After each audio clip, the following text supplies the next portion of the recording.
So I'll just say good evening, everybody, and welcome to TFC Open Mic, episode 33. Let's not be spiteful. Okay, then. So, good evening, panel. How are we all?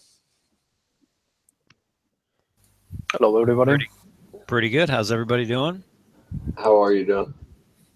Not bad.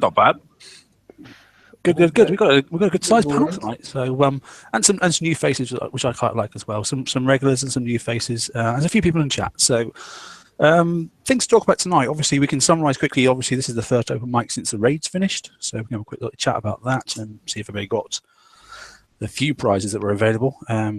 See if everybody picked up what they wanted anyway. Then I was going to talk quickly about things that turned up this week in the FM. Little discussion on the war plating. A little bit about the raid prize button that disappeared. Obviously, 24 hours after the raid finishes, you're supposed to be able to collect your prizes. And whilst that's quite good for Alpha, it doesn't seem to work for anybody else. The DNS server attacks across the US this week. It's affected Kick-Size forum and tickets. I wonder if that's affected anybody else on the panel. Blitz glitches. There's been some more of those again this week. We'll discuss that. The VXP weekend, which is obviously on now. I'm still trying to rank this goddamn ghost crawler. Then we'll talk about the spite, particularly if Ren does come back in, if he gets a chance to, about the 100% defense handicap. We might have to clarify a few things on that. And then we'll discuss macros, I think, and then anything else that anybody wants to talk about. How's that? Is that good enough? Is that enough? Do you reckon? I like it. I'm gonna be listening intently on the macro part. Okie dokie. Right then. So I think we'll start on let's start from the raid, shall we? I'll take that one off then. So let's talk raid. Did everybody get what they wanted? I won't do a Liam. I'm not going to go off the panel. So if whoever talks loudest gets first. Sweet. I got a big mouth. I actually did pretty good. I did much better than I intended. I ended up helping a lot of people prepping out stuff, and I did find a cool way to prep that did cost some coin, but it was very, very quick. But other than that, the driving, I mean, I liked the fact that you had to have some skill. I didn't like the fact that things weren't stacking. But honestly, if you did have the skill to drive them, you could overcome that. I really still don't like the amount of time it takes to do an S target. That's kind of like a little beef for me. But other than that, no, I got everything I wanted. It was fun. It was very fun raid. It would probably suck for anybody that did not have an 88 range torpedo. That I do have a problem with too. Those C sets should have been set up for like B torpedoes or something. But other than that, yeah, slightly annoying, I must admit, because some of the previews they were set up for the shorter range torps, the Bs and that sort of stuff in some of the earlier previews. But, Yeah, but they have many chances to get those huge torps because they are in Forsaken mission and they are also 900,000 points. So it was not something that it was achievable, that you could not achieve. There's somebody helping you beat and you get them. Right, but if you want some of the lower players to actually engage and be engaged in the raid, you got to give them something that they can hit. Oh, totally. I think that for them, since they don't have those big subs and stuff. Maybe it was more interesting that they didn't have thermal. I think that would have been better for them because they would have still some issue to deal with the targets since they probably don't have retrofit the components to get the steel. So they would get some damage if Kick-Size wanted some revenue from them as well, and they would have better chance.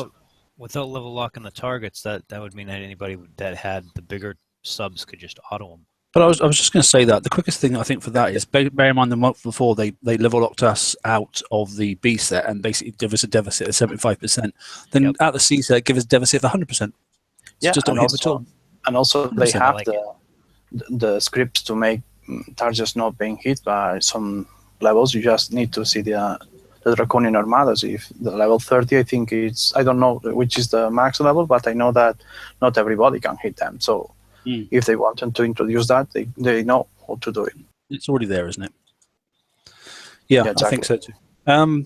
Okay, so anybody else raid-wise? Anybody else struggle stacking fleets? Maybe stacking your subs, not stacking your subs. I actually had a huge problem with the whole one sub would overload and run off and do its own thing.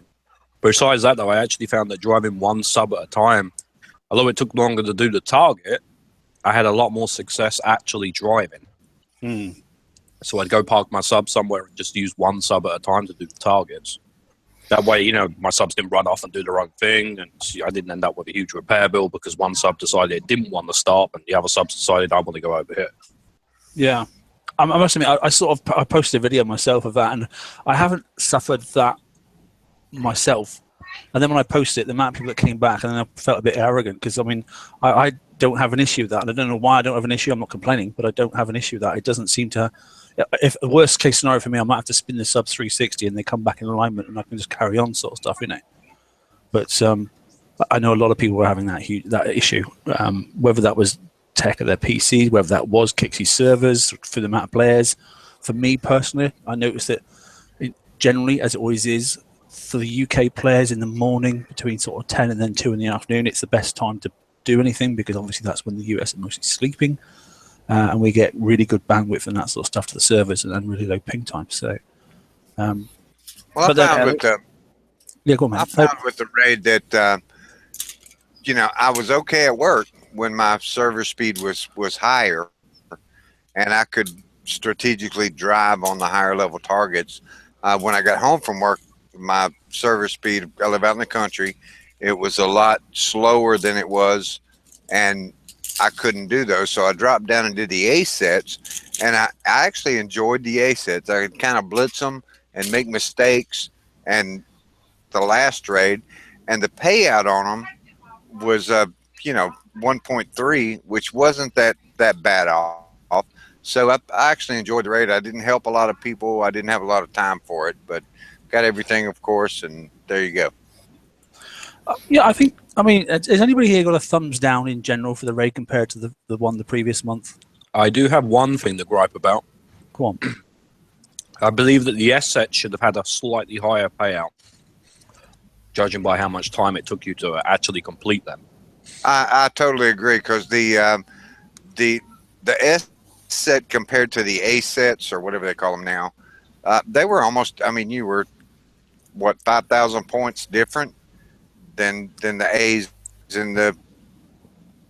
It depends if you manage the tier 6 v the tier 5. Yeah, it depends if you manage to one-shot the tier 6 in one single go without it timing out, and also capture the 3 bonus ships as well, because that was the big difference. If you managed to do that, then the bonus was quite reasonable. If you didn't manage to do that, then obviously you weren't getting a great deal of difference between the two tiers, I have to say. Yeah, because those priority target, the Hell Strikes, at the beginning I was missing them since I see George's video. 500,000, wasn't it? No, 600. It was 600, 200. was it? Wow. It was 200 value each, 200,000. Well, that's a lot. Yeah, that's a lot. And I was getting 3 million only, and I said, there has to be a way. And then I saw how he was doing it, because I was trying to get to the same place, but by the other side, and I got to clip more.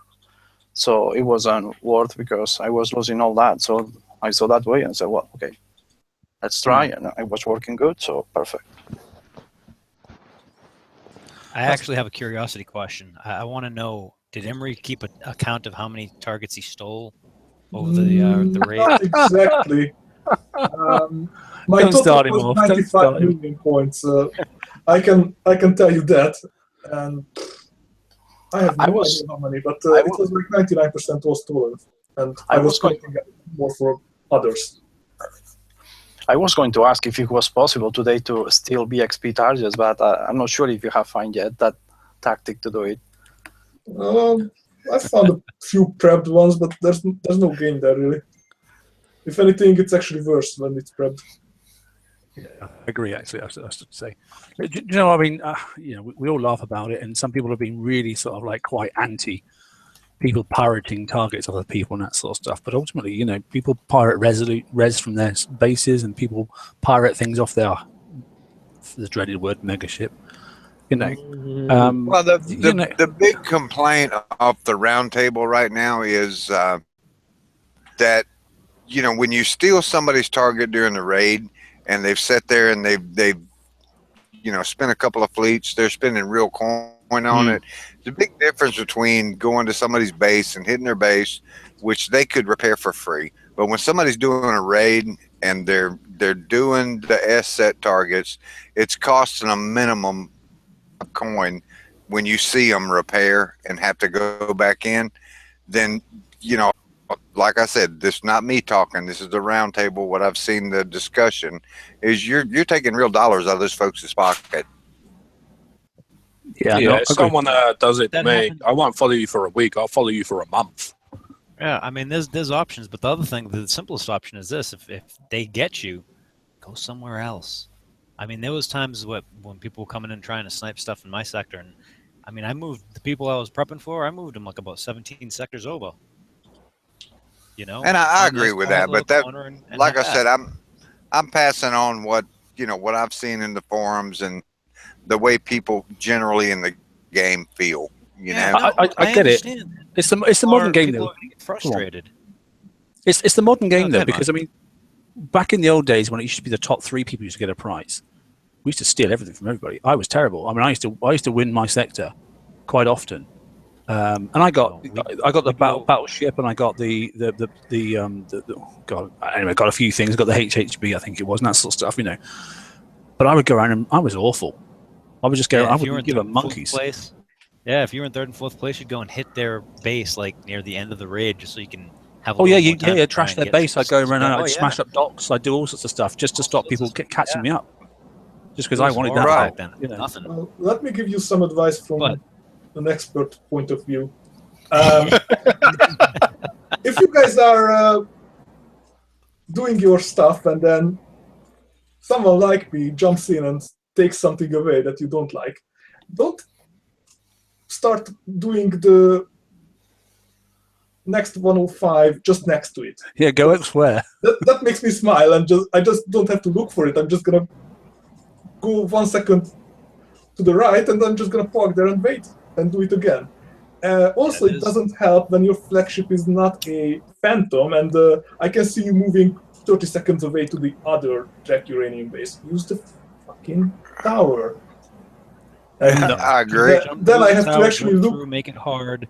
I mean, look, I understand the frustration, because even now, if I'm helping somebody else and I don't need the points and I don't need anything, and someone snags a target, I still get pissed. I mean, I understand it. It's frustrating.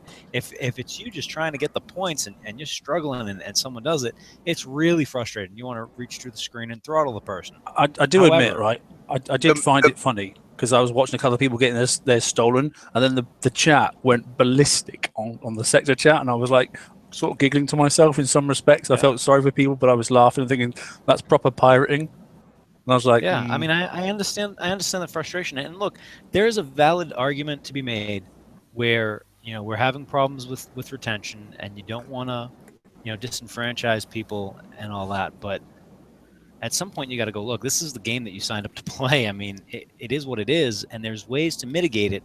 Use those ways to mitigate it instead of having 5 of them taken from you in a row. I mean, you're doing something wrong at that point.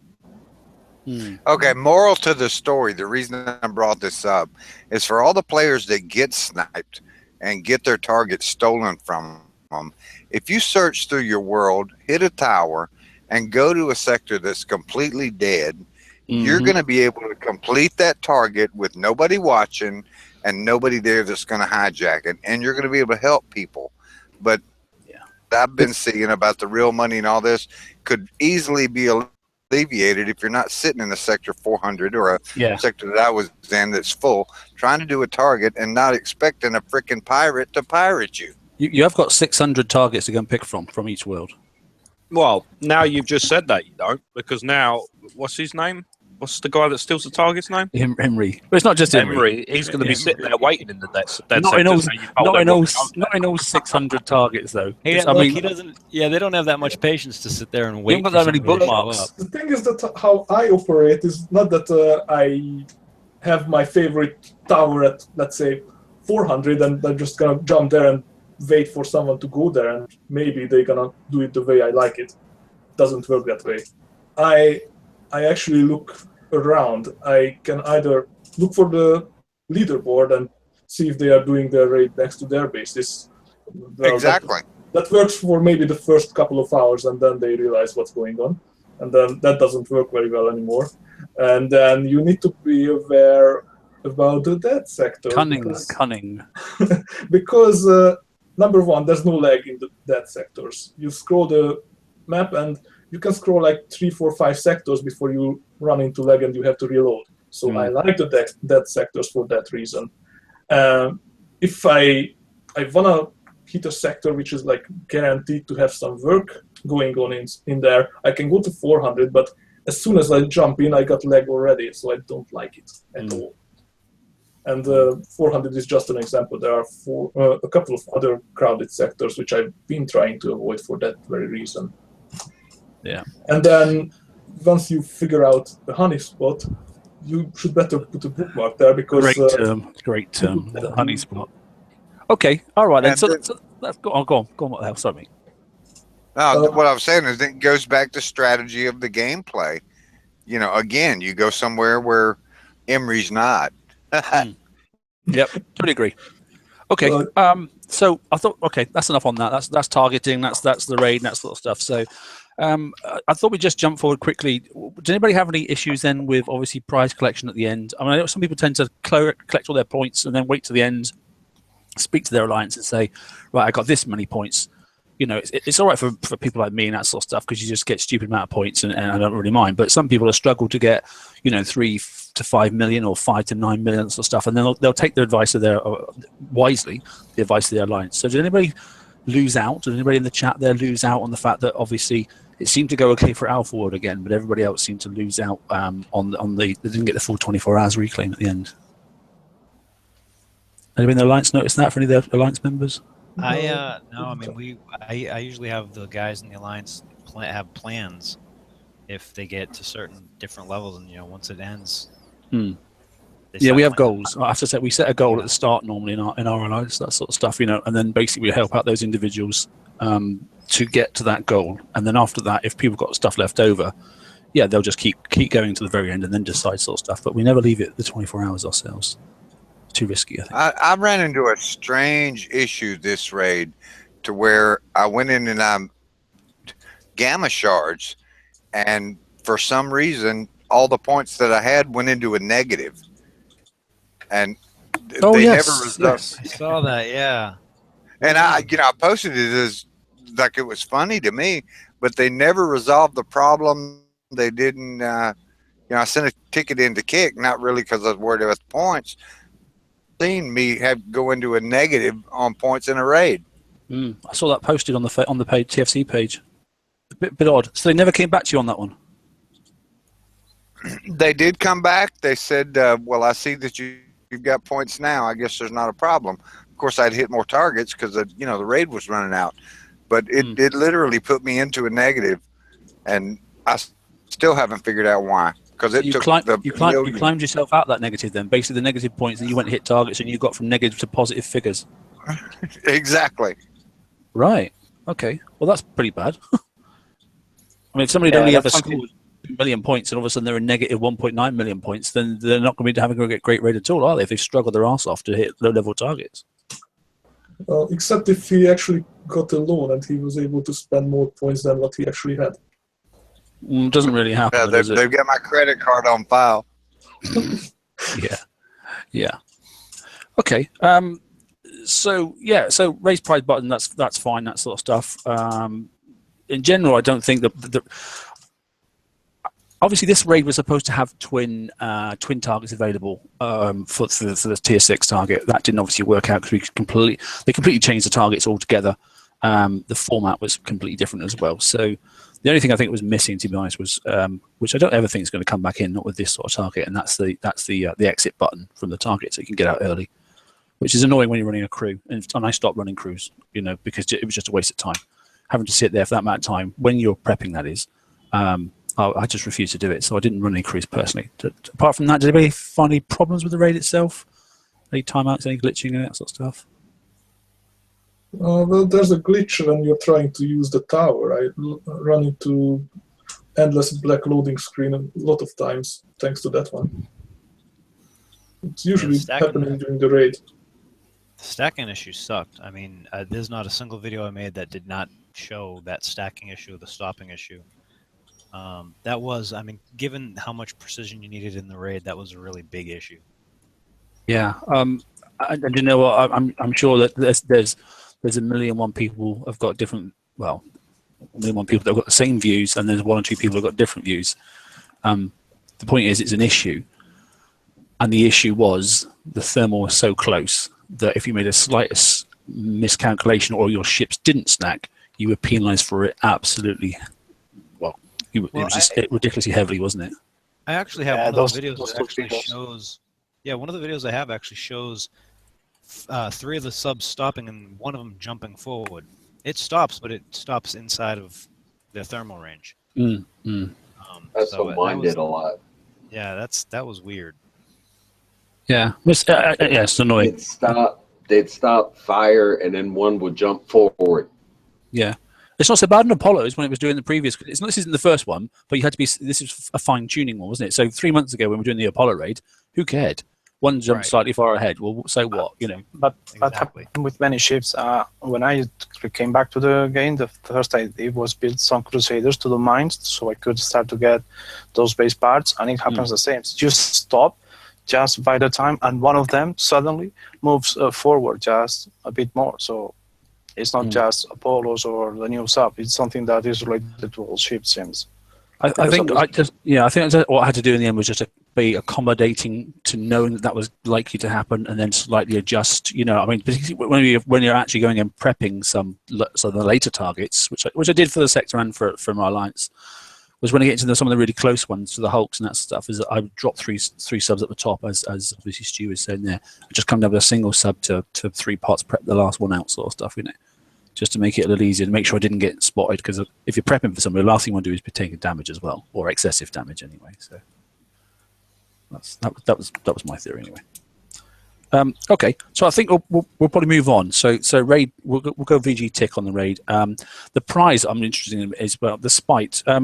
Views on the prize for the spite. I mean, we all know that obviously there were some additional items that came out in the FM that you can fit on it if you choose to, which we'll cover in a second. What do you think about the spite itself? It just still doesn't convince me. Yeah, I think the hull is quite weak. I don't know about weak. I think it's an niche hull. I think it's you can use it for specific things. It's not one of those hey, build 5, click the back of the base. It's one that you have to use in complement with something else. This is the first raid that I have done in literally the last 6 or 7 months that I have not built at least one boat while the raid was going on, just to get it out and ranked. I did not build the spite. I messed with the hull, the weapon, anything. I've had. I was hit by a full fleet of 5 of them coming into my base. They didn't even make it into the channel. There's so many other options out there right now to use rather than this hull they're superior to it. Like I said, I didn't build it. I'll probably build one just to say I've got one, but I just wasn't impressed by it at all. I don't know what you think, but go on, Stu. Go on, you go first, man. Well, I actually got flattened by 5 of them today. That was my own fault. I did take out my 5th ship, which was my explosive damage, because I'm refitting my guard, and I put in a frostburn as a stopgap. But I have 5 of them run through my base today, and they were actually quite decent. They looked to be a decent build anyway. So I do think that in certain bases, they will have a huge difference. Like, for instance, if you've just recently switched everything over to blunderbusses and radiation and all that for your Furies that are coming in, you might see some of these spite fleets actually slipping past some of you. Be surprised. For me, I was going to say, for me, I think this is coming to the end of the series, or the first series of the Conqueror Hulls. And I think one thing it's definitely highlighted, which somebody else said on the page today, which I commented on myself, we've got a bright community, we know that. You mix and match these fleets. This is like a kaleidoscope effect. You don't necessarily just go, right, I've got 5 spites, let's go and hit a base. I've got 5 Furies, let's go and hit a base. You can mix and match, and you utilize each one of those tools in that or what. Just, it'd be great if you could just color code each ship, but you can obviously got different shapes and that sizes. So if it's blunderbusses at the front, this is the ideal thing to take forward, isn't it? If it's a missile ship in the front, where you take a Fury and that sort of stuff. You move things around a little bit. You've got obviously your mortar chuckers and that sort of stuff. So and your explosive ships, as you were saying there, Stu, as well. So I don't think necessarily it's all about having 5 of the same ships anymore. and I think the fact that this hull is nothing better, but I don't think it's any worse than the previous one, I think they've definitely hit the nail on the head, and they've stopped power creep almost flat. Well, what I will say is I'm planning on running 1 Fury, 1 Spite, and 3 Vendettas, and I feel that will probably give me the most success with the Spite. Mixing it, like you said, with the other hulls as well. That way I can sort of, pick and choose what I want to take on and when I want to take it on. Tita, what's your thoughts, mate? I am in the same boat like you. I don't think that is a fleet, as I tested in the preview, that you can do many bases, especially because it was easy to stop with the glacial turret, and if you have glacial turret plus a hardlock, you demolish that fleet very fast. So the full fleet, no, but mix it with Furies or mix it with Vendettas, it was doing a pretty good work, because actually those radioactive holes like the Vanquisher were dying very fast to the fleet.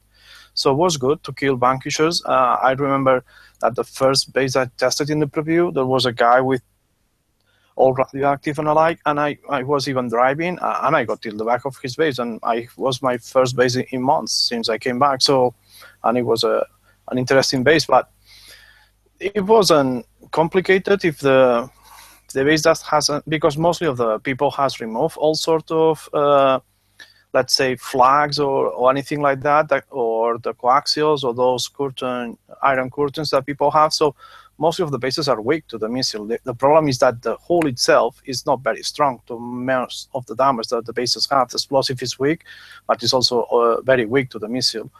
And those sentinels are going to demolish you. As if they are R-15, they have the transformers and alike.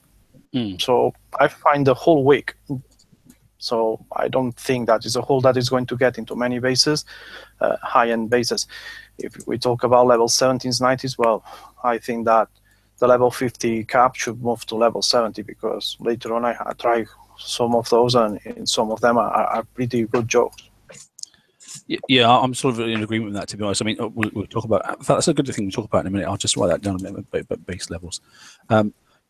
Because I've personally changed a different approach on base levels and that sort of stuff recently, just to make my game a bit more interesting.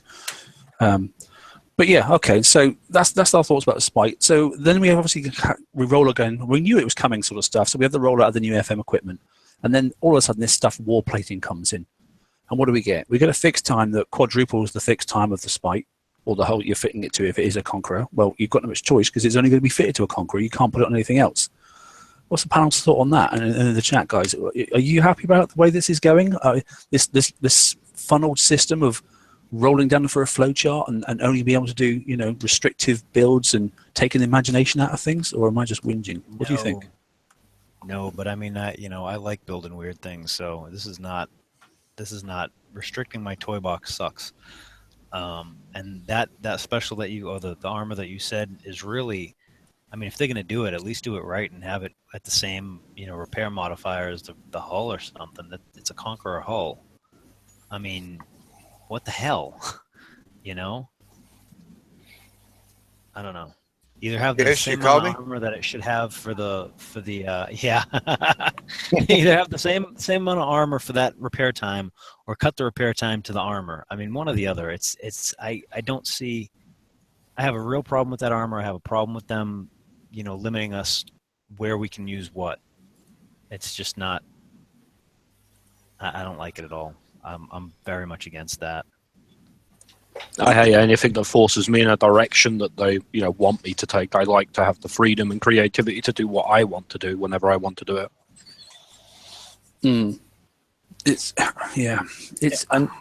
Do you guys see this armor as an armor to use for hitting bases? Because honestly, I was looking at it this afternoon, and I think that it's more a defending. It's a defender's, yeah. I think the way it's. I mean, that's exactly my point, right? The only thing it can go on to, obviously, is obviously a base hitting hull.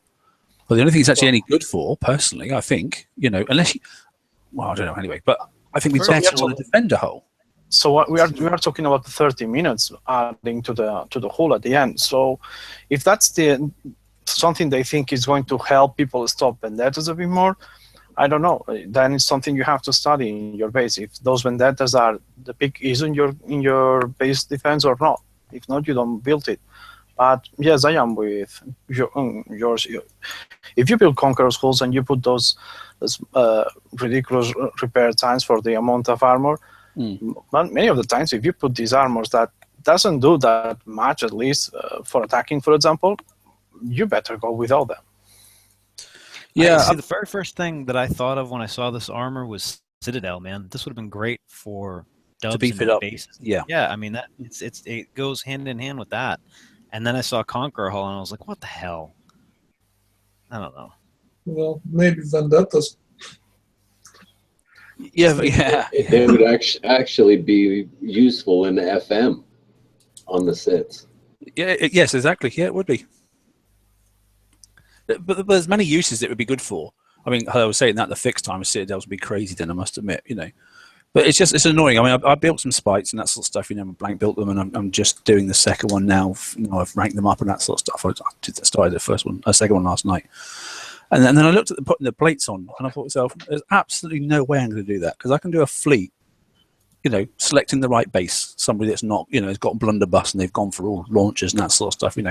I can have the fleet fix in for 8 coins total, 4 hours, or I can have it fixed for nearly a day. The whole fleet. Yeah. Yeah, the whole fleet will fix it. In I think it's 8 coins. That's your whole fleet damaged, or just the whole fleet damaged. It'll be eight coins. Yeah, it'd be cheaper if you actually used another fleet to prep, like a specifically built fleet to prep. Lose that thing, and then come in with another fleet to hit the base. Then use this armor on just one fleet to get through it. I mean, it is going to be a really cheap prep fleet. There's one thing for sure. You could put 2 boats in one fleet by itself, and it's 2 coins. There's a couple out there. There's a couple options out there. I mean, if you put vendettas, for example, with missiles or something like that, and you look for the ones that don't have armor, I think the blades are one of those. You can prep with those, and it's 30 minutes each.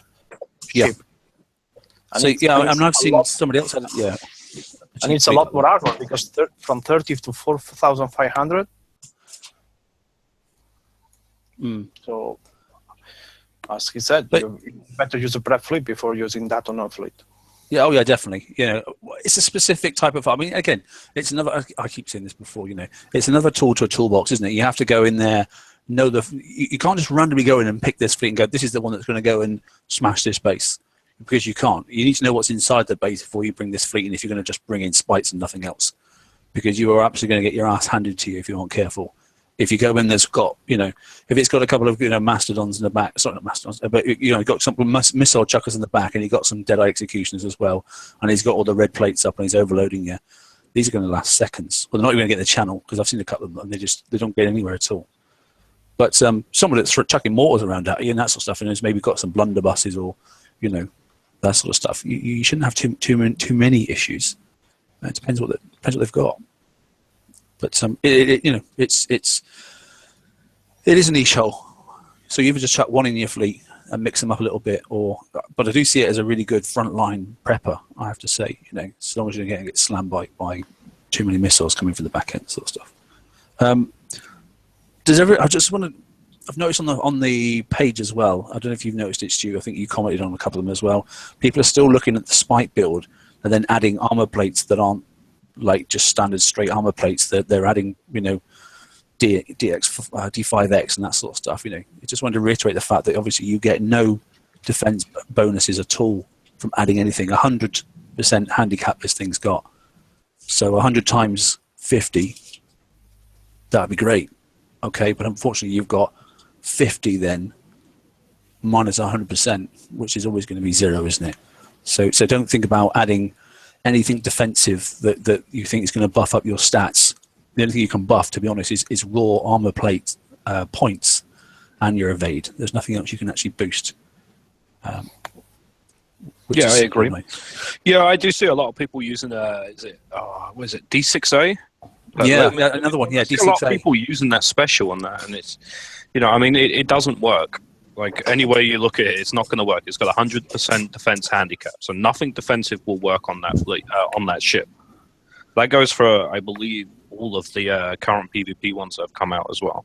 Those including the Vanquisher as well, which is the in the base defender. hull. Yeah, the defender. Oh, sorry, yeah. All those people need to do is just to look at their defensive stats when they put that D6A on, and they can see that it doesn't change at all. Yeah, but I believe that some people may not be looking. I mean, we're so used to using specials like this that some people just don't think about it, you know?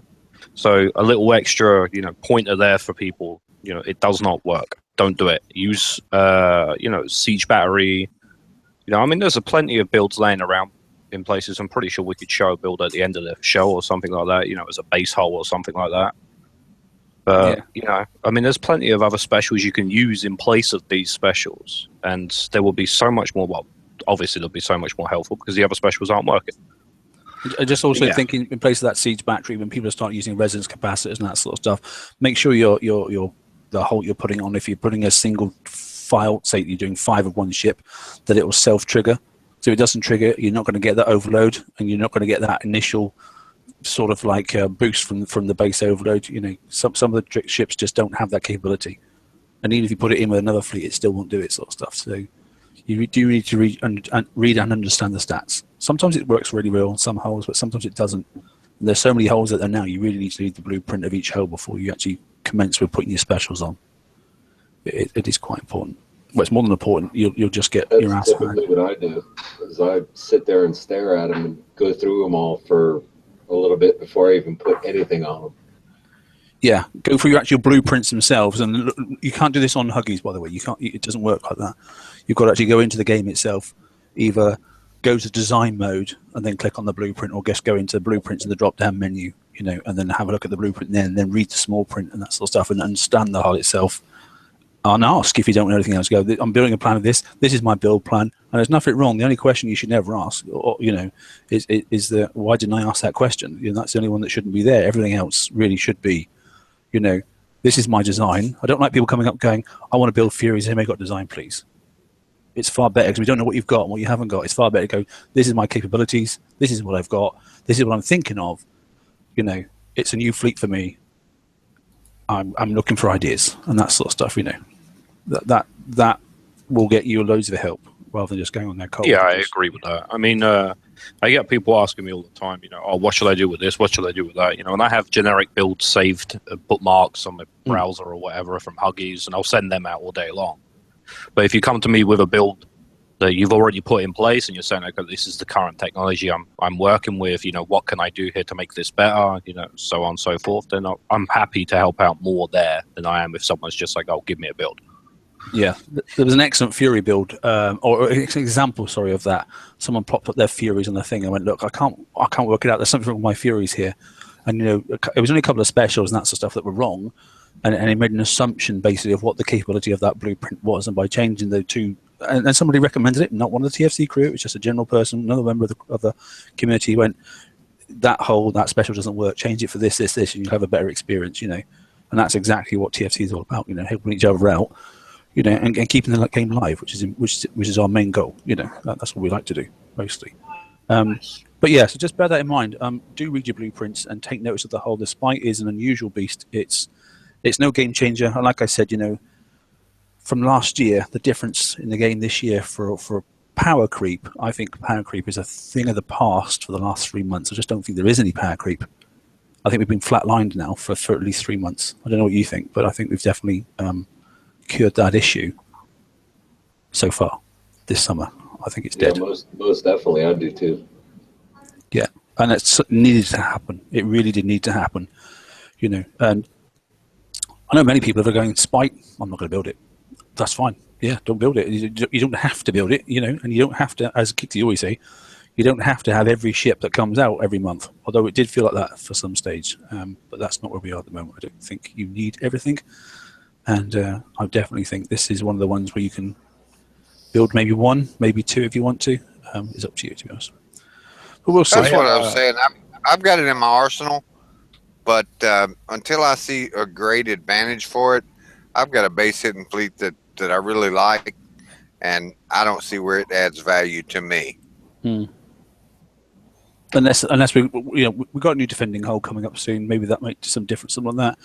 Or we may have a new turret coming as well. So we'll see. But at the moment, yeah, I totally agree with you, mate.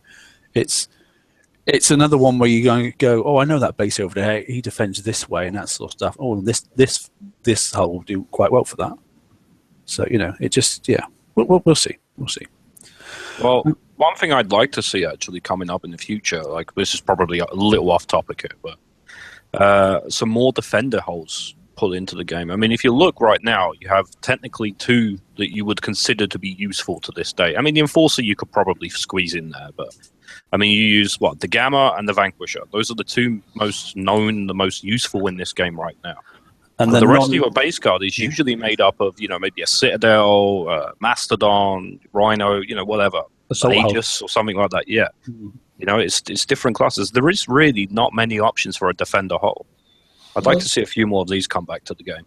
They can also put the defender class into the Foundry with a few retro levels, maybe. Yeah, but it's true. But what targets do you use? That they hit your base or something like that? Because the other ones normally go into an environment that you are using them. But in the case of the defenders, they normally sit in your base. They don't move around. Well, they can just pick something that they are not using for the Foundry at the moment and just give us a little free hand. I hope we are. Yeah, I hope we are coming to the end of the first cycle of these Conqueror hulls, because I know Cuts are the same thing there. I'd like something new now, something interesting. That's different from just Conqueror. We're okay for Conqueror hull now. So we have calmed things down. I think the balance is about right for the. I can break a base. I can't break a base. You can defend most fleets now, and you can build a fleet that, as Stu just said, he got smashed today, sort of stuff. But he's been stopping fleets for the last few weeks. So that balance, I think, is try again. Oh, I've got in. Great, fantastic. Okay, I think we're about right. So I think we're just set now to move on to the next, the next ability, and I think we need a bit more fun in the PvP area now. To be honest, a defender hull would be good, yeah, and that's due to come, isn't it? In December, I think it is, isn't it? It's in December. I thought it was. Or is it next? Is it next one? Well, we haven't had. I think the next one's going to be a ballistic hull. Yeah, I was thinking. It's a ballistic Conqueror hull. Well, I don't know, because I thought that maybe in December we were going to have another Hell Fury in advance. That case was because I think that we heard something about January being siege targets, the raid type. So I was expecting some sort of siege hull for in December raid, but maybe they just will wait for January. I don't know. Yeah, I'd like to see something assault. Something that would help us to. Apart from Polos, to hit the Hyperions and that sort of stuff, and bear in mind we've got a second mega ship coming soon as well. So something that can go across the board a little bit more. Thinking of obviously the targets that are big to change as well on the seas as well. So it'd be quite good to see something and plan ahead obviously for the next raid cycle as well. So we've got the last 2 hulls early, 1 month early, so it'll give us time to prep if you wanted to. It'd be nice to do the same thing again, and December's the time that should happen. So. I think that'd be quite good. What's coming? God only knows.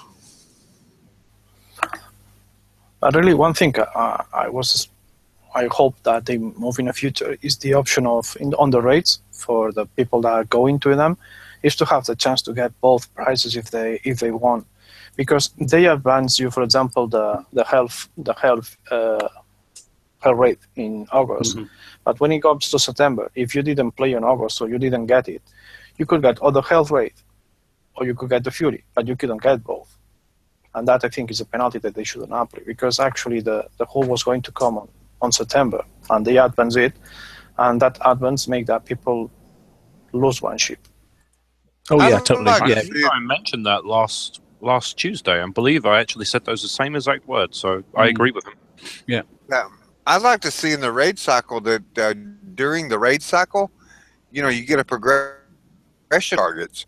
And if you want to grind it out and get 5 million, 120 million points, you could pick everything in that raid cycle for the next raid cycle. Yeah, I can see that. Well, the thing is that on the past, on the raids, you were getting the new hull, the new brand hull, and one that was a catching up thing. Now the catching up thing is likely losing, because we are having always the the same brand hull that is the Hell raid now was the Apollo on the last raid. So the catching up stuff is just lost. So you have to wait till the next hull store. So since the catching up it's something that only happens once each 4 months. So if they are sending ships to the people and stuff like that for them to return to the game, and then they don't help a bit on the catching up, it's a bit frustrating having to wait 4 months before you can get into a situation that can say, okay, now I am in a position where I can start to recover the way I was, or the place I was in this game. Before you can just wait and wait, nothing else.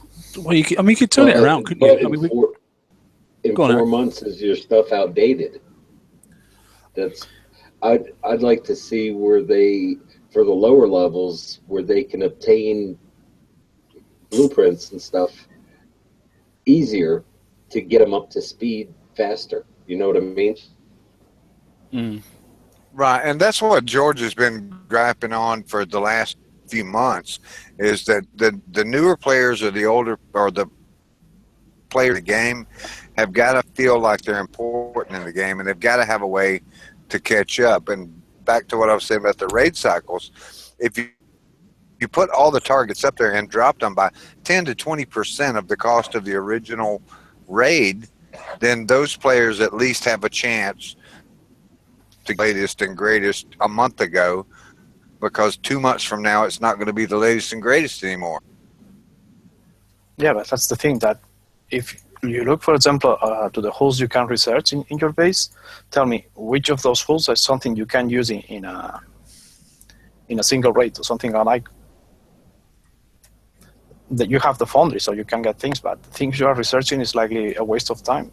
Well, I don't know if Mark's got on where we're going, but for the new players in the game, do you guys want to have a discussion on what would be good for the new players and a good way that Kit could look at them? Yeah, feel free. I've got this idea, and I was playing another game, and if a new player comes into the game now as a level 1 and starts the game, if they came into the game with set holes that were locked, and you had a set of missions to go through, to where you had you had a skirmish hole, you had a different hole, but you had to go through these different missions to learn that hole, learn what goes, and find out what targets that they mean before you hit level 50. Then you have a full fleet of those holes built by completing X mission and refitting that ship. And then that player at level 50, when he's free game to the rest of the world, he has the knowledge base and he has the holes, although basic holes, to be able to at least be a competitive player in the game to some extent. No, I agree with that. I think one thing we could do as well, and it's been there since the game started 5 years ago, is obviously the researchable holes. Just exchange them for different holes now. Take some of those out and put some of the more, the outdated stuff. Yeah, just update some stuff. Put rhinos in and that sort of stuff. So you can just research them. It'd be so much easier. And just review those basic holes that are in there, and stick in the enforcer, and stick in the frickin' toilet, and stick in the bloody rhino and that sort of stuff. And a Neptune, and all at different stages. So you've got to go through them and that sort of stuff.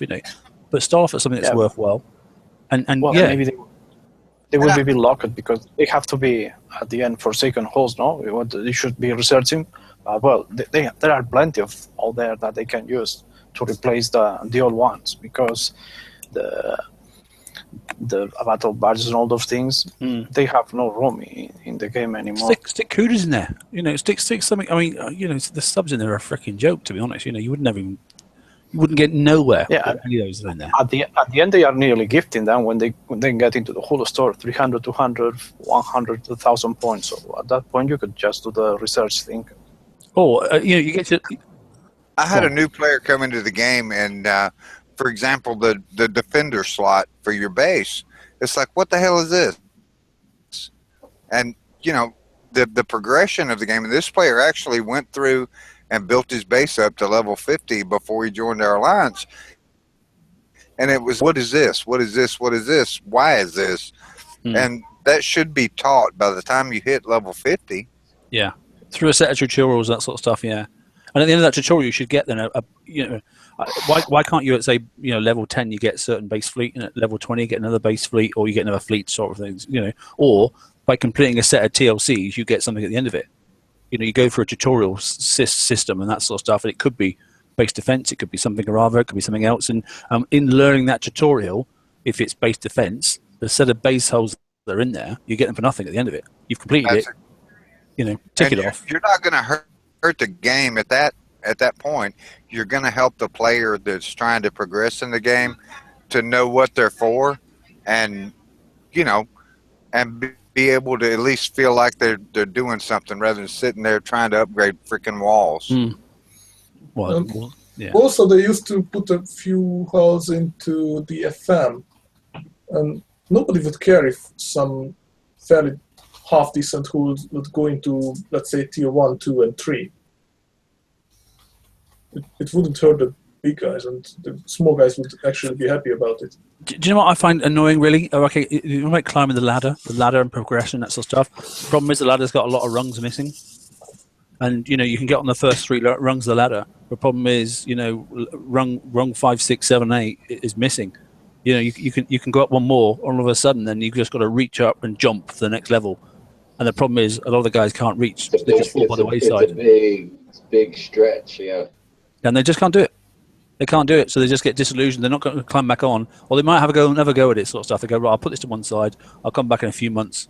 Index. There's no coming back.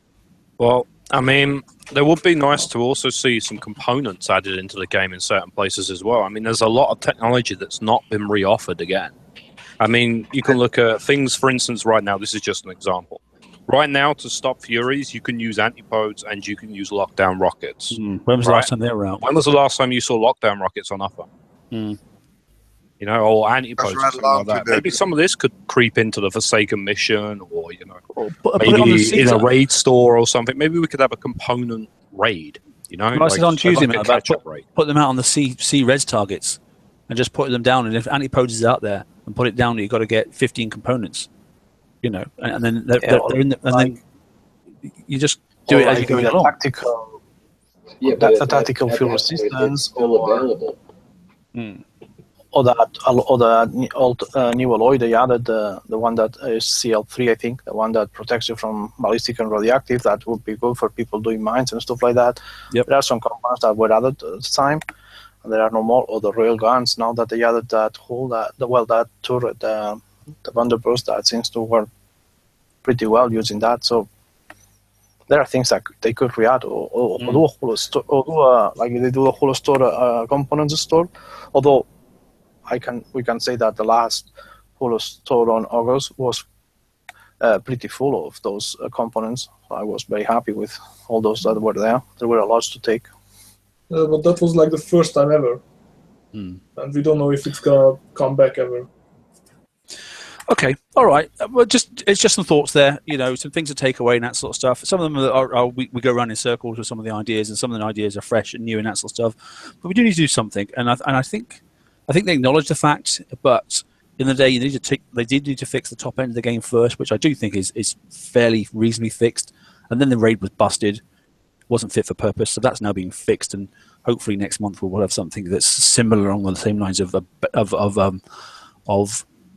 gameplay, fun versus actually capability. There'll be slightly different styles, I'm sure, but ultimately, as long as it's within the same sort of concept we've just had this month, then people will be raiding again, which would be good. And then they can look after maybe the lower levels and then bringing people on, because that's the future blood of the game, because inevitably people do die off at the top end. That's just the way it is. That's the nature of any business and any game, particularly. So I just think about the FM this week. So Blitzing was back in, wasn't it? 102s and 109s. And there was a few issues. Stu, you got a theory on this, haven't you, mate? I do. I think that maybe some people are peaking these targets with gunboats and it's not lighting up red. Because there have been times where I've hit a target in one shot and I've not had the blitz at the end of it. And for some reason it's told me maybe you haven't hit this target, in one shot or whatever it's told me. I can't remember. But I think that someone might have peeked that target beforehand with a gunboat, but it still showed the little green icon below it. So perhaps that could be an issue with the game. It's happened to me as well. I have to say, it happened this week. I was really annoyed when the first ones I hit, it didn't, and I can do a 109 easy sort of stuff, But I hit it, and I was just going to go hit blitz, and it didn't come up. It went, you haven't done this in one target, in one hit. I went, wait a minute, I freaking have. It was green. I ensured it was green. I went through it. I went and hit the next one. It was fine. And just so I had to hit blitz once, but that's not the point. Because I'm thinking maybe if you don't do damage to the target, but you still peak that target. Perhaps you went in there with something and just backed out again. Does the game class that now as a hit? Well, not, because it still shows green at the bottom. We can test that theory. That'd be a really quick thing to check, wouldn't it? That sort of stuff. So whack a gunboat into it and then follow it up with a fleet. Yeah, I think I'll test that myself actually when next FM comes around. Yeah, I think Emery's doing it. Do you think it's Emery? The one I did, I actually killed the first one and sat there, and the new one respawned, and then I jumped right on it, and it said I didn't kill it in one shot, which I did. Yeah, and I've seen it. I jumped around the pages to obviously the crib and the BV and that sort of stuff on our page, and everyone's having the same issue right across the whole community sort of stuff. It's all the pages and all the communities, that sort of stuff. So this isn't specific to an area or to a world and that sort of stuff. It's right across the board. So you could be right. It'd be quite interesting to see if we can just test that. I'm not going to test it now, but if we do get an answer, then that's definitely it. I know it's been flagged up, but it'd be interesting to know, because obviously it puts a bit of a mockery on and it's not just the odd one or two. It's happened to quite a lot of people. So it's definitely something that needs to be looked at. Kickstarter is losing money on that, so it should be fixed fairly quickly. Yeah, that's a good point, mate. Yeah, because potentially because somebody can't blitz, and then they're just going to go back and fix, and then they'll fix, and then wait to the next one sort of stuff. They're not going to jump ahead because otherwise they've got too much damage. So yeah, you're right. They are losing money on that one as well. So that's a good way of approaching it as well. So, which brings us nicely forward then to talking about this weekend. It's obviously we're still in the midst of it. We're on the VXP weekend. This time the targets are 114s, okay, for the big ones and that sort of stuff, which I advise. Before we move on, would you mind if I say something? Yeah, of course, G. Yeah, someone just brought something up in chat about, I think it was Pomek. Yeah, Pomek put up in chat, fragments need to be given for the Blitz also. I believe that should be true. I'd like to see fragments for Blitz in the target also. Yeah, I did mention that actually to Raken and that sort of stuff, and then whilst we got the very first prof, which was, and bear in mind these things aren't guaranteed they're going to stay, we've done the first bit and we got the first bit out of the way, and that was making sure you can get all your tokens and you can keep the whole tokens for a full run through, so that when you're clicking it, you don't just lose your 2-day build token. So that was the first prof. The next prof is obviously, and I don't know how they do it. It must be a slight coding thing. Is ensuring you get your fragments as well, particularly because obviously it's Citadel fragments, isn't it, for the 109s? So it'd be nice to get. If you're paying for something that you're not normally paying for instance, the Forsaken mission, then you should still get the rewards that you would normally get. That's just my thoughts on it anyway. Yeah, and in chat, my brother's just said actually that he just hit a 109. It was green flagged at the bottom, and he just went into it. And it was already half dead. That's interesting. I've not had that. I believe the Blitz option should just simply stay, because in general there are just two types of people out there. One who's okay with it, and the other one who's actually using it. There's nobody really against it. Oh, there's no negatives. No, I agree, mate. It needs to stay. But I think you're right. I think all the abilities are doing single shot. We're already being charged slightly more than the standard fee for blitzing, because it's a minimum of 3 is the coin charge, isn't it? So we should still get we shouldn't get a minimum charge and not get the foundry part as well, because foundry is annoying enough as it is, so it shouldn't be penalized from getting something that or not getting something that you should have got. So I agree. I actually agree. Yeah, I agree. Yeah. About foundry parts, I wanted to mention this a couple of times, but I always forgot it. Remember the first test server about the raid targets, when they were actually dropping fragments for subs and it never made it into the raid? I think that's a mistake there. They should be giving that help to the lower guys as well. It would help, I have to say, yeah. So adding fragments to raid targets, you mean? Yeah, it doesn't have to be 2, 3, 4. Even if they just give 1 for each, that would be it would encourage raiding, wouldn't it? Yeah. Yeah, that's true. There's no loss to them, is there? Apart from because people are still hitting, and if it's costing them money to hit the target, Exactly. They might actually have a couple of people who would actually go for these and just prep for their friends just to get the fragments or something. Yeah, I can see that. Yeah, So good idea. There's money to be made there for Kixeye. And they don't mind that, do they? Well, they shouldn't. Hey, they're busy in the day. All they have to do is just to add a fragment to each. Yeah. So, well, I'd like to see the Blitz glitch fixed, but I'd like to see if we can work out. And if Stu's got the hit nail on the head, then kudos to Stu. It'd be interesting but we can soon test that out there. So I'll just slide forward quickly, obviously, to the VXP, which is what we're right in the middle of now, and I'm still trying to rank this goddamn ghost crawl at the moment because I'm doing 2 things at once here. So who says blokes can't multitask? So 1-on-1-4s, like I said, they're great for doing subs and that sort of stuff. They work really, really well, and that's what I'm doing this ghost crawler on. But hitting the 80s is best for a surface ship.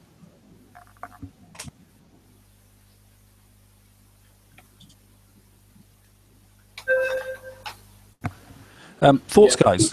Yeah, VXP, having a good weekend, are they? Or yeah, the VXP is, as you said, especially because you get more points if you can do damage to the hull, and I doubt that with the surface fleet you get too close to the target to do some damage.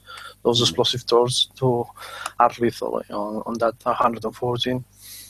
Yeah, those things kill every ship with just 1 shot, at maximum 2. I have to say, I did some spites earlier on, and hitting an 80, and by going in, just triggering the first ship, and then killing just those first 3 ships, and then waiting and going out, going back in, going out, going back in until you got the ship's trigger, I think, in 4 stages, and then obviously then just killing the target off, and then docked and got 77k, which was not bad, I thought, to be honest, for 1 target. 7 or 70k? 77. Also, it's worth mentioning that the torp towers also worth some VXP in there. And they do very little damage if they do any at all. Mm. Yeah, no, definitely. But yeah, so and it was mentioned before that basically if you go in and kill the target, there's obviously a maximum amount of payout you're going to get at these targets. Whereas you jump in and at them a few times, you reset that counter every time you go in. There is something here. Are you guys seeing 61s and 43? Because, well, I have been hitting the 80s because that's what I was willing to ram this time, the Citadels and stuff like that I wanted for the Forsaken mission, so I just hit 80s. But I haven't seen in my sector a single 43 or 61. So they still have issues with the respawning. In Alpha sector where I am, I haven't seen a single one yet. On Alpha War, sorry. Okay, just rewinding quickly there. My brother's literally just gone and killed a gunboat in a 109 and then refreshed, and the 109 still showing green. That's interesting. So it has been attacked. So Stu, you might be right, mate. It's still showing the tag at the bottom of it as a green flag. It's not being touched. Well, I'll tell him to go hit the target with whatever ship and see if he gets the blitz option, and if he doesn't, then yay, I win. Yeah, exactly. And then props to you, you've solved it, mate. And then you can just send it in and say, "Oi, this needs sorting." Yeah, interesting. Did you want to hear my thoughts on the VXP target? Yeah, go on, mate. Go on, please. Yeah. The VXP targets are actually costing me more than raids do these days, so I don't like them. I'd like to be able to kill targets. That's my main concern with it. I mean, if you go into 114 with, say, a Spite or some Citadels, maybe you're trying to rank up your Citadels for the FM. 1 shot kills your entire fleet.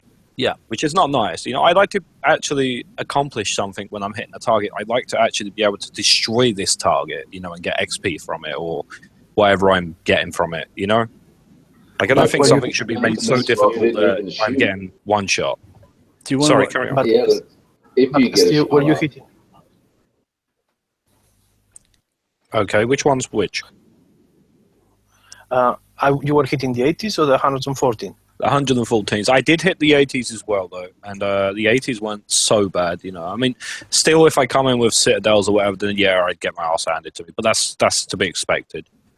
But yeah, like I said, I mean the 114s are. I like I said, I like to complete something to earn something. So I'd like to be able to actually kill them. My theory for ranking this ghost crawler is seat time.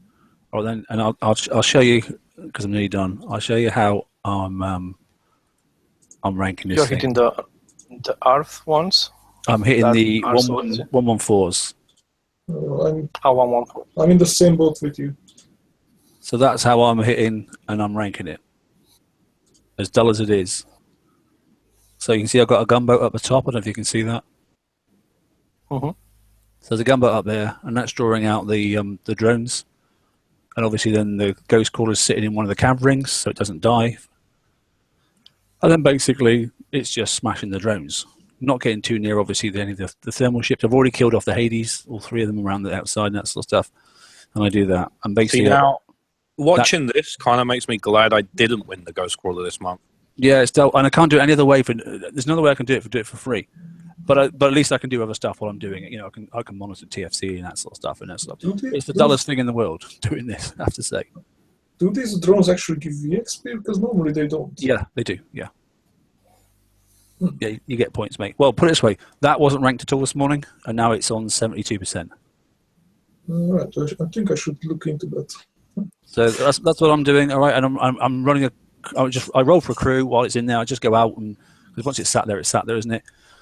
I can't have a timer. I've got a little watch set on my computer. I do other stuff. Go make a brew, chill out, do whatever you need to do. Come back and go, oh, right, I need another one done, and that's it. I just sit it there, and every 35, 40 minutes, I go and roll for another crew and then pop back out again, find another 114 and then stick it in there. So it's taking me all day to do it, but it hasn't cost me a damn penny, to be honest. I can't think of any other way of doing it unless anybody else has got, unless you go around looking for loads of these 114s, but they're not at every dub this time, are they? They're in random different places. So anyway. Yeah, and they'll show up on this dub now and then they'll be gone for 3-4 hours or, longer, and then show back up. So just to reiterate, it's obviously 36 hours for the big 114s and that stuff, which will stop at kick size 9 p.m., which is UK 5 a.m. Is that right? 5 a.m. No, 6 hours more. They should be still there. Yeah. Yeah, another 6 hours. 5 a.m. Yeah, you should get another 6 hours basically. So so. If you've got subs particularly, obviously that's the better one to do. You get a lot more points for hitting or you seem to get a lot more VXP for hitting the 80s with surface ships. Or but if you obviously want to just go in and die, then obviously then it doesn't know what you really hit. But you get better points, I think, for the 80s. Well, I noticed I was getting better points anyway. Any other things about VXP, guys? Anything else you want to talk about?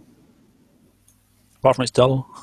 But it's good in a way. I'd rather do it this way. But it's necessary. It is necessary, Yeah, I was quite happy after ranking 12 ships in just a few times, and it was not that expensive. I think it costed me 50 coins, and I got 12 ships, so it was worth the time and worth the coins instead of sitting there and hitting salves all the time just to rank them up. I have to say, I did the spites, and I didn't actually bother this time to even use a grease monkey, because obviously with no armor on, that sort of stuff, they would fix so quick. I just actually loaded them up with a triple assault instead, and I didn't actually go back to my base this time. I just stayed out and about. I had to jump back 3 sectors away to go and find a 115. That's right, 114. It was 50 coins without grease monkey. It was just and it was. So it was quite good for me. And as I just said, I normally just put the weapon on the hole in each of the holes I want to rank. So it's 30 minutes for mostly of those conqueror holes, and that works for me. Well, like I said, the best I did then was the level 80, where you jump in and out and jump in and out a few times, and I managed to get 77k for before they died. So. That's something I think we said last time, that is the best way, because if you jump in and out, there is a cap. And when you hit 2 or 3 ships, you get that cap. So it's the best if you just drag 2 or 3 and you can retreat and you just get back in, and so you get the max points you can get from one of those, rather than doing it in a single shot. Yeah, and I think the max cap, if you're doing a single shot, I think was 25. And like I say, this was 77 with jumping out a few times. So, it wasn't just like But it was better than nothing, and to be honest, it didn't take very long, so I was quite... oh, my base is under attack. That's nice. Oh, good. Sorry. Knock, knock. Yeah, I just ignore it. Mine was, too, just as we started. I closed it, and, yeah, I'm flat. It doesn't matter. I don't care if I am or not. It doesn't bother me. Oh, it might be me. I'll carry on ranking my ghost crawler. I've got more interesting things to do than look at a base attack. After 5 years, I don't find base attacks very interesting, to be honest. I'd rather do other stuff. If it survives, it survives. If it's flat, it's flat. It's only one button, isn't it? I don't really care. There we go. You want to see? Oh, Rum, how you doing, mate? You're right. Let me just set this ghost crawler so it actually starts off again, mate, and we're going to have a look if he's still attacking me. But probably isn't. He's probably disappeared now. I'll just push this ghost crawler forward first. More important things. Right. So the other thing I was just going to quickly mention, and then we'll just cover any other options that anybody's got to talk about, is you'll notice that we've had quite a little bit this week on macros and that sort of stuff, which are all sanctioned and approved as long as you're actually at your keyboard and you're actually controlling your ships. Kixie have no issue with us because they use a similar sort of system where you can actually use a macro and to help you decide which ships to pick, move them into different parts of the combat area. Just by using a macro and that sort of stuff. But you are still obviously there and you're actually active. So we run a few different ideas and not all mine. The right click, the right mouse button one wasn't mine. Nothing to do with me and that sort of stuff. It came from one of the community, so that's gone onto the page as well. I would have put the person's name, but I can't actually remember who sent it to me. It was quite a long time ago. And there's another 3 or 4 different versions there. Bear in mind, macros, there are thousands of them. That's just a few that seem to work. Selecting ship 2, which is fine because that's normally people put the Harlock Citadel at the front, and then they put a Punisher, normally sort of a tank with loads of counters, and then there's 3 sort of Citadels behind that sort of stuff. So manually moving ship 2, but automatically moving the other 4 seems to work quite nicely. But if you've got a lead ship, you want to move it around by itself, sort of stuff. Then obviously the other ships you want to move is numbers 2 to 5. Or if you've got two prep ships and then 3, say citadels or whatever else, and mort chuckers going in a base attack, it's quite nice to have obviously number 3, 4, and 5 moving with one button. But you can manually move the number 1 and 2. So those basic ones we put there. Andrew's actually created the page up now, so the video that I did specifically linked just to the auto hotkey Windows version. That's been put up. And fortunately, I think we found somebody sent up a page basically for it's PNLS, was it? Okay, I've just been told it's PNLS. Okay, that's cool. They'll probably get in. They've got some new ships, I'm sure. So we've just found a link then for some Mac micro programs as well, macro programs. I don't have a Mac here, so I've sent to a few people that I know that have got Macs. And if anybody that's listening has got a Mac and wants to try that link, and you find one of the programs that's free and it works well, then please post up a video if you wouldn't mind, and then maybe post 1 or 2 macros. That'd be quite handy as well, because some people can afford Macs. I can't. I'd rather spend it on ships, but for those that are using Macs, I can't help you, unfortunately, although I'd like to. So that's it on macros, really, to be honest. But if you're not used to using them, they do really change your game style, I have to say. You play in a different way altogether once you get used to using them. It makes life a lot easier. But I've sent the macros personally to a couple of people, and they've said, particularly people that have got a bit of arthritis and that sort of stuff, it absolutely changed their game. And they've made them feel competitive again, which is good. Yeah, one thing I want to say about them is that I have seen in the page that you are making specific ships to specific macros to move specific ships, all in different ones. You can make it only one if you want. Yes, yeah, you can. Yeah, you can do it. Yeah. The only thing is, I'm sharing. I don't know if I'll see if I can. I'll share it to all to you. Hang on 2 seconds, mate. So if you see now on mine, this, for example, when I click the ins key, it just moved my first ship. When I click the del key, then it's moving the rest of the ships. Then I have another one with the home button that just will move the first and second. That's, for example, when I use the Punisher with the, it's called that old one that we are using, the other Harlock is, I forgot now the name, Well, the countermeasure one that we were using, that is also limited. And then for moving the last 3 ships with the M button, or the page up just for move a single one, that's when I'm moving just a tank and the rest are not moving.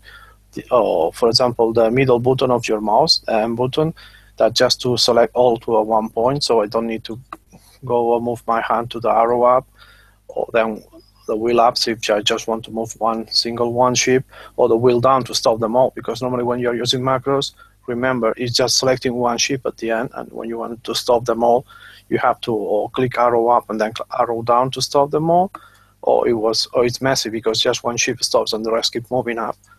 But as you can see, you can put as many as you want. The only thing that you have to remember is to put the return code at the end of the macro you're doing, so it doesn't follow, because if not, we'll go from the first line till the end of them.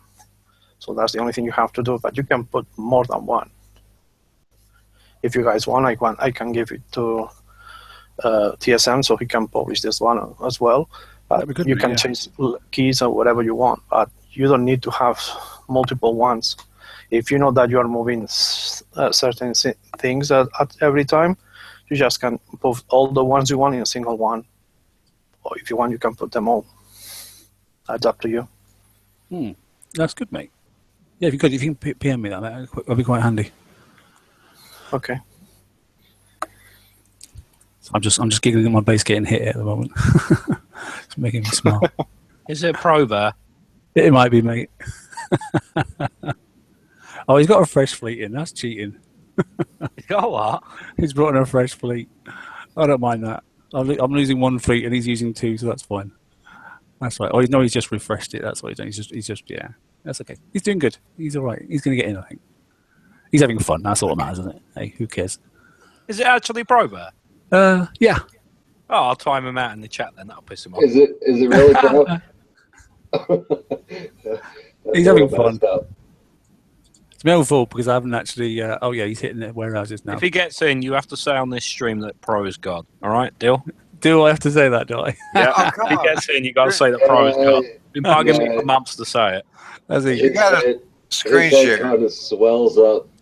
Yeah, screen share it so we can all laugh at him if he fails. This is his how many times has he been in now? This is like his fourth entry or something like that, or whatever it is. Hang on then. Go on. I'll share. Where is it? Where's the share? Go on. Yeah, but this. Okay. No, we're seeing. You see that, can you? Let's get rid of this rubbish. Come on, let's make him look good. Oh, stop ship. There we go. Try to shrink things down there. I'm getting pointers, so when I hit your base, I'll know how to get in. Yeah, mate, I don't care about the base. I'm going to yell at him in Alliance chat. And tell look at Pro's in the chat now. And he's got like, oh my God, I've got pressure. I hope you fail, Pro. Oh, he's not. Now he's using rockets again, look. Oh, multi-rocket. I'll get him out of it. He doesn't deserve the fame. That's all right. He's having fun. That's all that matters. Nah, he's a good little hitter, him. Hey, he's having fun. It's all that matters, doesn't it? Because I just press the button. I don't care. I'm wrecking. Hey. But,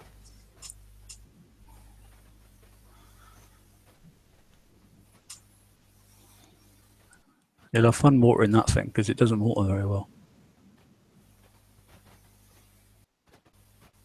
See, those mortars aren't touching it.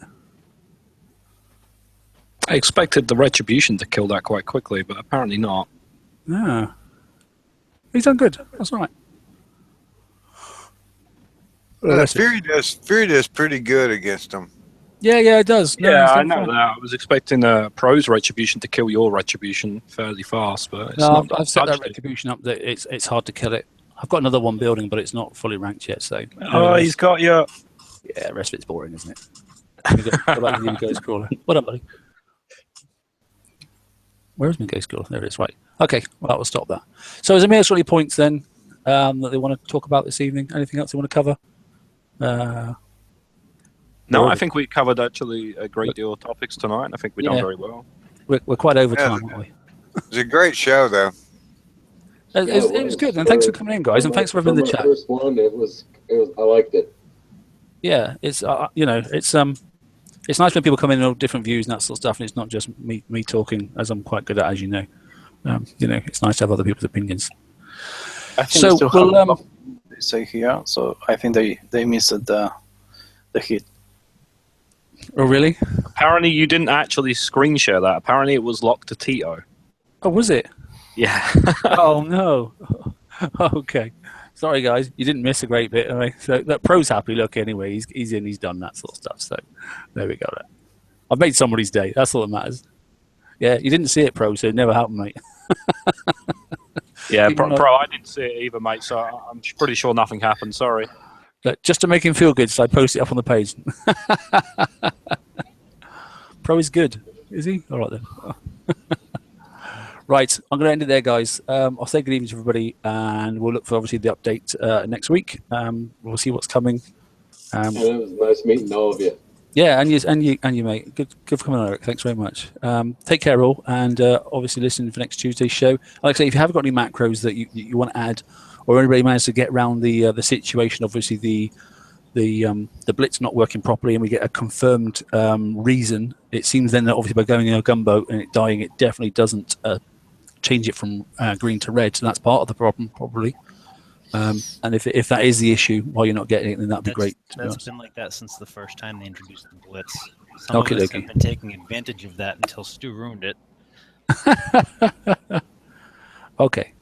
All right, no worries. Right, I'll say goodnight, everybody. Okay, and thanks for tuning in. Take care. Not at all. No, everyone.